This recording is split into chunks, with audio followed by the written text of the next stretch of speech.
විනිසුරුවරුන්ගේ නිල කාලය දීර්ඝ කරන්න යන වැඩේ අන්තිමට නතර වෙන්නේ රටේ සියලුම රාජ්‍ය සේවකයන්ගේ නිල කාලය දීර්ඝ කරලද.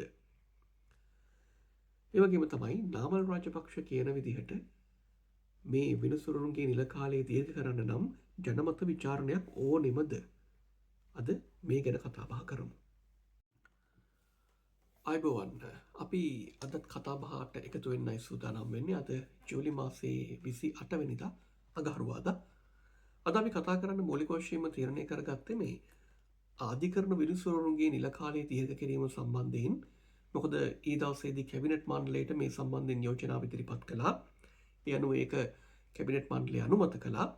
දැන් අපිට වාර්තා වෙන විදිහට මේ අධිකරණ විනිසුරුවරුන්ගේ නිල කාලය දීර්ඝ කිරීමේ යෝජනාව ඉතා කඩිනමින් පාර්ලිමේන්තුවට ඉදිරිපත් කරලා අනුමත කරගන්නයි බලාපොරොත්තු වෙන්නේ.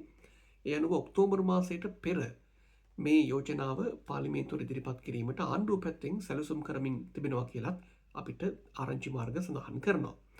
මේ කාරණාත් එක්කම දැන් මේ දවස්වල මේ අධිකරණ විනිසුරුවරුන්ගේ නිල කාලය දීර්ඝ කිරීම සම්බන්ධයෙන් වන කතාබහ අතරේ ගොඩනැගෙමින් තිබෙන තර්ක මොනවද? ඒ සම්බන්ධයෙන් ආණ්ඩු පක්ෂය ඉදිරිපත් කරන අදහස් මොනවද?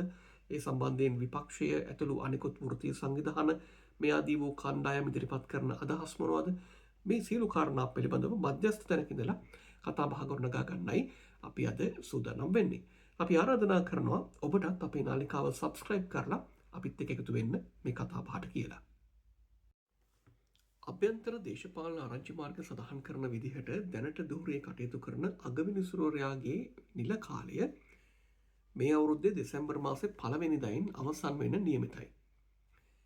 එතකොට ආණ්ඩුව දෙසැම්බර් මාසේ 1 වෙනිදාට කලින් අගවිනිසුරුවරයාගේ ධූර කාලය අවසන් වෙන්න කලින් මේ සංශෝධනය ගෙනල්ලා සම්මත කරලා කටයුතු කරන්න තමයි බලාපොරොත්තු වෙනවා කියලා දැනගන්න තිබෙන්නේ අභ්‍යන්තර දේශපාලන ආරංචි මාර්ග සඳහන් කරන්නේ. එතකොට අපිට සාධාරණ ප්‍රශ්නයක් මතුවෙනවා, එක් තනි පුද්ගලයෙක් වෙනුවෙන්ද මේ ව්‍යවස්ථා සංශෝධනය කරන්න බලාපොරොත්තු වෙන්නේ කියලා. පස්සේ විවිධ පාර්ශ්වවලින් එල්ලවෙච්ච චෝදනා එක්ක මේ තනි පුද්ගලයෙක් වෙනුවෙන් කරන්න හදපු සංශෝධනය තවත් ශ්‍රේෂ්ඨාධිකරණය එවැගේම අභියාචනාධිකරණය ඇතුළු ලංකාවේ සියලුම අධිකරණ ශේෂ්ත්‍රයේ විනිසුරුවරුන් දක්වාම ව්‍යාප්ත කරන්න ආණ්ඩුව මේ විදිහට කටයුතු කරලා තිබෙනවා. ඒ කියන්නේ අධිකරණ ශේෂ්ත්‍රයේ සියලුම විනිසුරුවරුන්ගේ නිල කාලය දීර්ඝ කරන්නට ඔවුන් දැනට යෝජනා කරලා තිබෙනවා කියලයි දැනගන්න තිබෙන්නේ. දැන් ඉතිහාසයේ අපි අවධානය යොමු කරලා ගත්තොත් එහෙම තනි පුද්ගලයෙක් වෙනුවෙන් ව්‍යවස්ථා සංශෝධන කරපු අවස්ථා ඕනෑ තරම් අපිට ලංකා ඉතිහාසයේ හොයාගන්න පුළුවන්. මෑත කාලීන හොඳම උදාහරණය තමයි 20 වෙනි ආණ්ඩුක්‍රම ව්‍යවස්ථා සංශෝධනය. ගෝඨාභය රාජපක්ෂ මහත්මයාට අවශ්‍ය වුණා තමන්ගේ සහෝදරයා වෙච්ච බැසිල් රාජපක්ෂව පාර්ලිමේන්තුවට ගේන්න. ඔහු ඒ මොහොත වෙද්දි දිත්ත පුරවැසියෙක්. එතකොට මීට කලින් තිබුණු 19 වන ආණ්ඩුක්‍රම ව්‍යවස්ථා සංශෝධනයෙන් දිත්ත පුරවැසියන්ට පාර්ලිමේන්තු එන එක තහනම් කරලා තිබුණේ.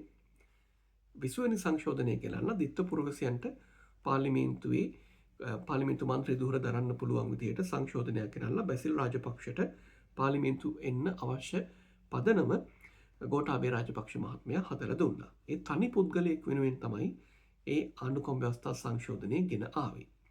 දැන් මේ මොහොතේ කරමින් ඉන්නේ ඒ උත්සාහයමද කියන ප්‍රශ්නය තමයි සාමාන්‍ය ජනතාව විදිහට රටේ පුරවැසියන් විදිහට අපිට මතුවෙන්නේ. දැන් ආණ්ඩුව පැත්තෙන් කියන විදිහට රටේ අධික නඩු ප්‍රමාණයක් ගොඩ ගැහිලා තිබෙනවා. ලක්ෂ 11ක් වගේ නඩු ප්‍රමාණයක් මට මතක හැටියට. දැන් මේ ලක්ෂ 11කට අධික නඩු සංඛ්‍යාව ඉතා කඩමින් විසඳගෙන ජනතාවට සහනයක් ලබා දීමේ අරමුණින් තමයි මේ විනිසුරුවරුන්ගේ නිල කාලය දීර්ඝ කරන්නේ. ඒක එක්තරාතකට සාධාරණයි ජනතාවක් පැත්තෙන් ගත්තාම. තාම සාධාරණ තීරණයක්, අගය කළ යුතු තීරණයක්. මොකද මේ නඩු නිසා ජනතාව නිරන්තරයෙන්ම පීඩාවට පත් වෙනවා. ඔවුන්ගේ මේ නඩු අවසන් කරගන්නට දිග කාලයක් බලා සිටීමට සිද්ධ වීම නිසා. දැන් කොහොම නමුත් අධිකරණ සේවා සංගමය, ඒ කියන්නේ මේ අධිකරණ විනිසුරුවරුන්ගේම සතුම්ලත් සංගමය, ඔවුන් පසුගිය දවසක ජනාධිපතිවරයාගේ පැත්තටත් ඒ වගේ ලිපියක් යොමු කරලා ඔවුන්ගේ ස්ථාවරය පැහැදිලි කළා. එහි ඉතා පැහැදිලිව ඔවුන් සඳහන් කරලා තිබෙනවා මේ කාරණය සම්බන්ධයෙන්. අපි උපුට දක්වන සූදානම් අධිකරණ සේවා සංගමයෙන් නිකුත් කළ ඒ නිවේදනයෙහි අන්තර්ගත කාරණා. මේ උපුටා දැක්වීම එහින් අධිකරණ පද්ධතිය තුළ යාවත් කාලීන නොවූ තත්ත්වයන් හඳුනාගෙන ව්‍යුහාත්මක ප්‍රතිසංස්කරණ කිරීම සහ අත්‍යවශ්‍ය යටිතල පහසුකම් සැපීම තුළින් නඩු විභාග වීම ප්‍රමාද වීම වැළැක්වීමට ප්‍රායෝගිකව කටයුතු කළ හැකි. විනිසුරුන්ගේ විශ්‍රාම වයස වැඩි කිරීම ඊට කිසිදු අදාළත්වයක් නැත කියලා තමයි අධිකරණ සේවා සංගමය කියන්නේ. දැන් ඔවුන් කියන විදිහට මේ විශ්‍රාම වයස වැඩි කරලා නඩු අවසන් කරගන්න බෑ. ඒකට කරන්න ඕනේ යටිතල පහසුකම් සංවර්ධනය කරලා යම් ව්‍යුහාත්මක වෙනසක් ඇති කරන එක. දැන් එහෙමනම් අපි අවධානය යොමු කරන්න ඕනේ මේ කාරණය තවදුරටත් විමසා බලන්න.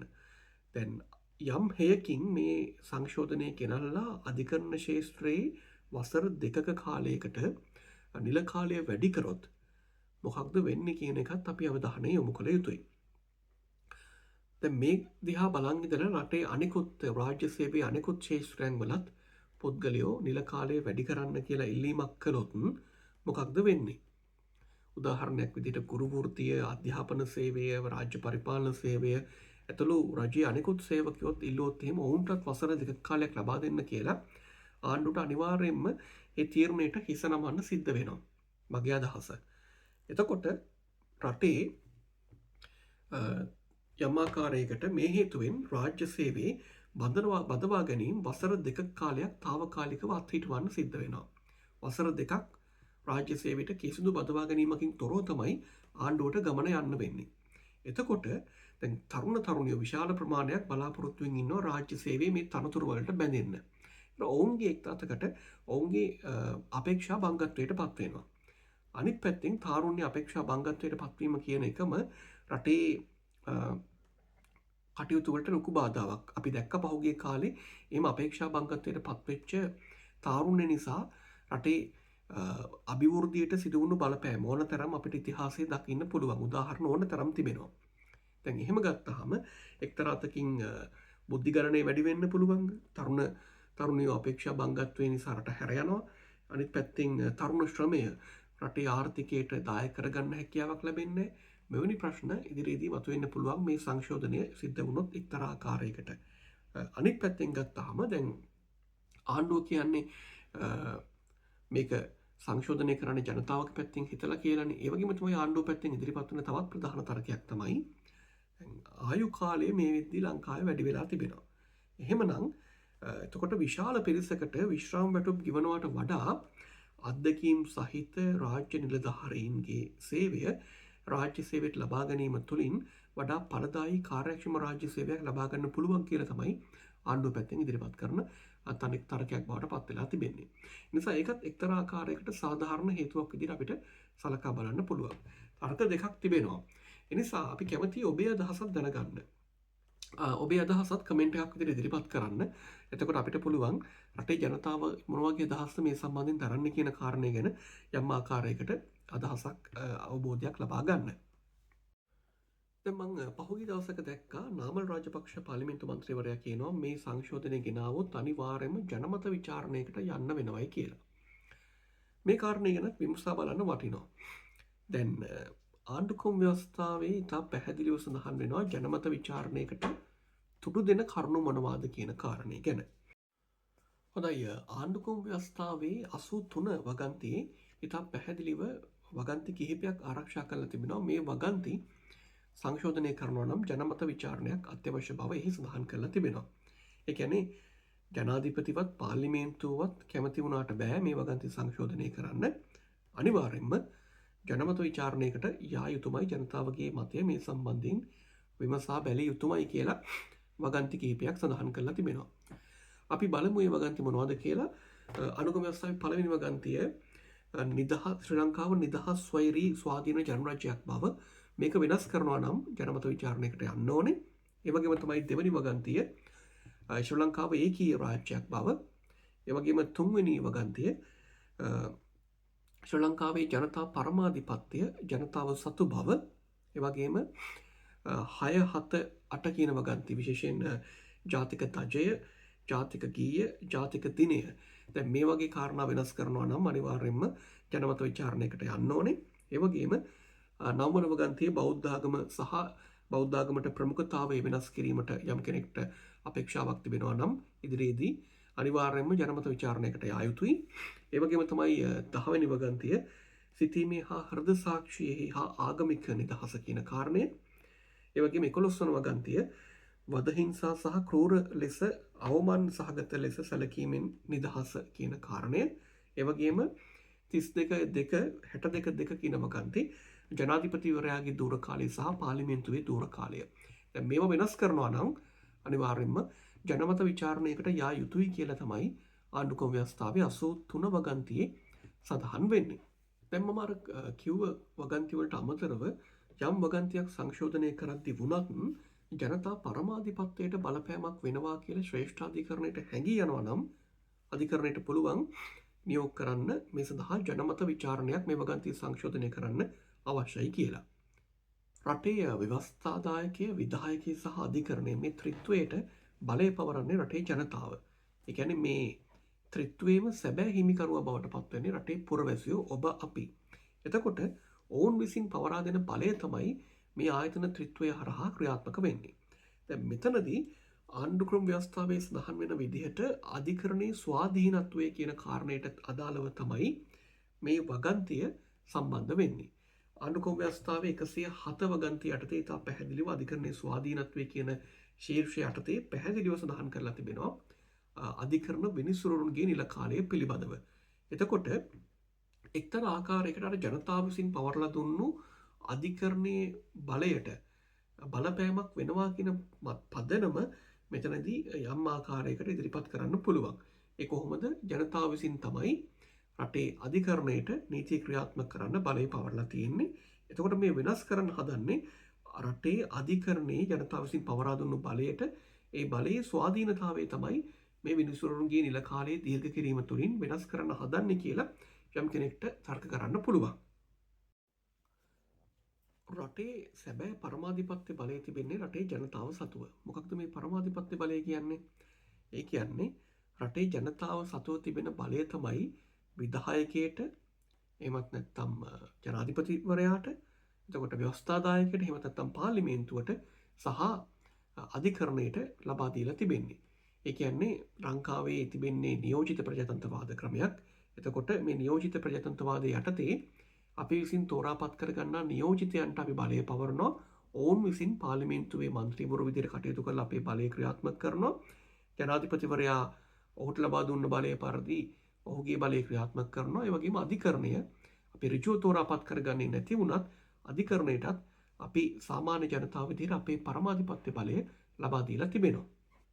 දැන් ආණ්ඩුක්‍රම ව්‍යවස්ථාවේ මේ පිළිබඳව ඉතා පැහැදිලිව සඳහන් වෙනවා මෙන්න මෙහෙම. 4 වෙනි වගන්තිය යටතේ තමයි සඳහන් වෙන්නේ. ආණ්ඩුක්‍රම ව්‍යවස්ථාවේ 4 වෙනි වගන්තිය යටතේ ඉතා පැහැදිලිව මේ සම්බන්ධයෙන් සඳහන් වෙනවා.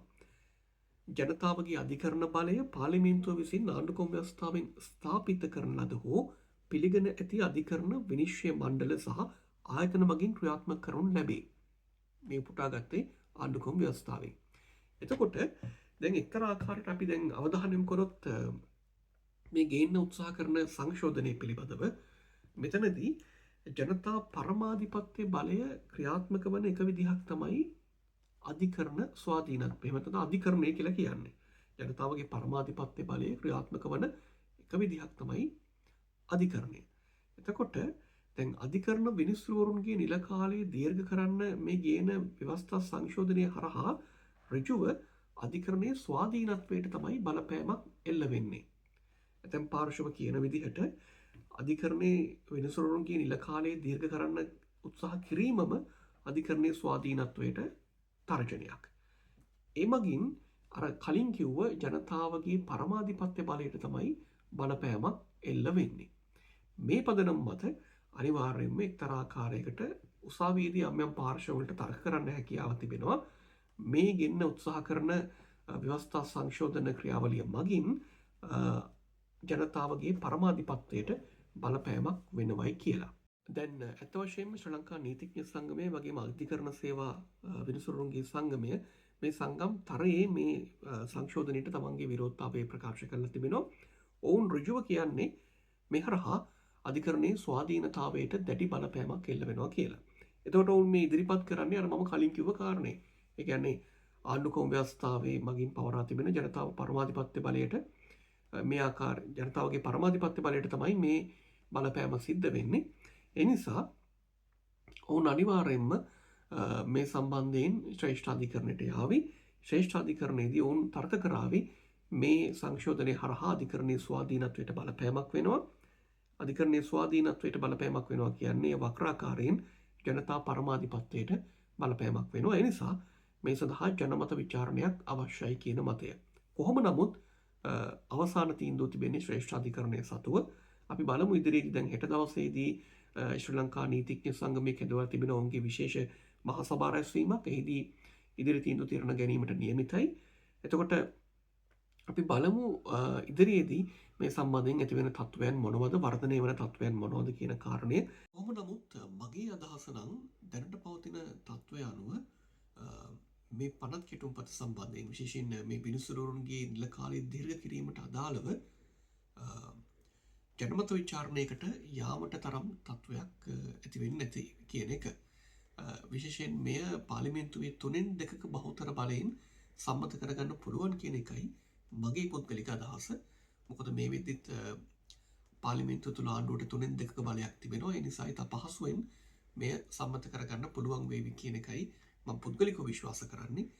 කොහොම නමුත් අපි බලමු ඉදිරියේදී ඇතිවෙන වර්ධනය වෙන තත්ත්වයන් මොනවද කියලා. මොකද තාමත් මේ පනත් කෙටුම්පත හරියට ඉදිරිපත් වෙලා නැහැ.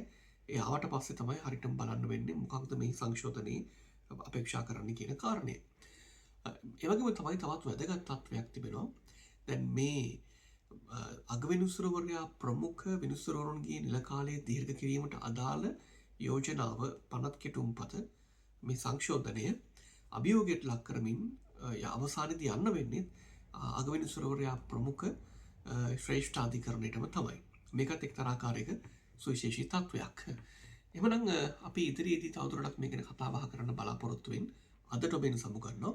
සමුගන්න මොහොතේ අපි ආරාධනා කරනවා ඔබට අපේ නාලිකාව සබ්ස්ක්‍රයිබ් කරන්න. ඒ වගේම මේ සම්බන්ධයෙන් ඔබේ අදහස් උදහස් යෝජනා චෝදනාත් කමෙන්ට් එකක් විදියට එකතු කරන්න කියලා.